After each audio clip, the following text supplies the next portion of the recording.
Hi ನಮಸ್ಕಾರ. Congress corporate ಕೊಟ್ಟ ದೂರಿನ ಆಧಾರದ ಮೇಲೆ ಬಿಜೆಪಿ ಕಾರ್ಯಕರ್ತೆಯನ್ನು ಹಿಡಿದು ವಿಕೃತಗೊಳಿಸಿ ಚಿತ್ರಹಿಂಸೆ ನೀಡಿರುವ ಘಟನೆ ಹುಬ್ಬಳ್ಳಿಯ ಕೇಶವಾಪುರ ಪೊಲೀಸ್ ಠಾಣಾ ವ್ಯಾಪ್ತಿಯಲ್ಲಿ ನಡೆದಿದೆ.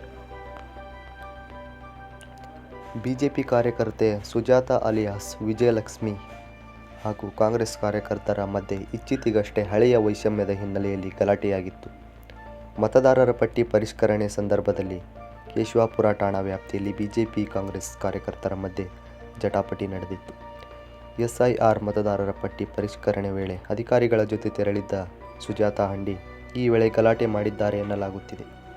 ಈ ಹಳೆಯ ಪ್ರಕರಣ ಮುಂದಿಟ್ಟುಕೊಂಡು ಕಾಂಗ್ರೆಸ್ ಕಾರ್ಪೊರೇಟರ್ ಹಾಗೂ ಬೆಂಬಲಿಗರ ನಡುವೆ ಗಲಾಟೆ ನಡೆದಿದೆ. ಸುಜಾತಾ ಹಂಡಿ ವಿರುದ್ಧ ಕಾಂಗ್ರೆಸ್ ಕಾರ್ಪೊರೇಟರ್ ಸುವರ್ಣ ಕಲ್ಲಕುಂಟ್ಲ ದೂರು ನೀಡಿದ್ದರು. ಗಲಾಟೆ ವೇಳೆ ದೂರು ಪ್ರತಿ-ದೂರು ದಾಖಲಾಗಿತ್ತು. ಕಾಂಗ್ರೆಸ್ ಕಾರ್ಪೊರೇಟರ್ ನೀಡಿದ ದೂರಿನ ಮೇಲೆ ಬಂಧಿಸಿದ ಪೊಲೀಸರು ಬಂಧನದ ವೇಳೆ ಪ್ರತಿರೋಧ ತೋರಿ ಚೀರಾಟ ನಡೆಸಿದ್ದಕ್ಕೆ ಆಕೆಯನ್ನು ವಿಕೃತಗೊಳಿಸಿ ಥಳಿಸಿದ್ದಾರೆಂದು ಆರೋಪಿಸಲಾಗಿದೆ. ಬಿಜೆಪಿ ಕಾರ್ಯಕರ್ತೆ ವಿರುದ್ಧ ಸೆಕ್ಷನ್ 307 ಅಡಿಯಲ್ಲಿ ಪ್ರಕರಣವೂ ಕೂಡ ದಾಖಲಾಗಿತ್ತು. ಈ ಕುರಿತು ಹುಬ್ಬಳ್ಳಿ ಧಾರವಾಡ ಜಿಲ್ಲೆಯ ಪೊಲೀಸ್ ಆಯುಕ್ತರು ಪ್ರತಿಕ್ರಿಯಿಸಿ, ಆಕೆಯೇ ಸ್ವತಃ ತಮ್ಮ ಬಟ್ಟೆ ಹರಿದುಕೊಂಡು ನಗ್ನಳಾಗಿದ್ದಾರೆ. ನಮ್ಮ ಪೊಲೀಸರು ಇಂಥ ಕೆಲಸ ಮಾಡಿಲ್ಲ ಎಂದು ಹೇಳಿರುವುದು ಮತ್ತಷ್ಟು ಆಕ್ರೋಶಕ್ಕೆ ಕಾರಣವಾಗಿದೆ.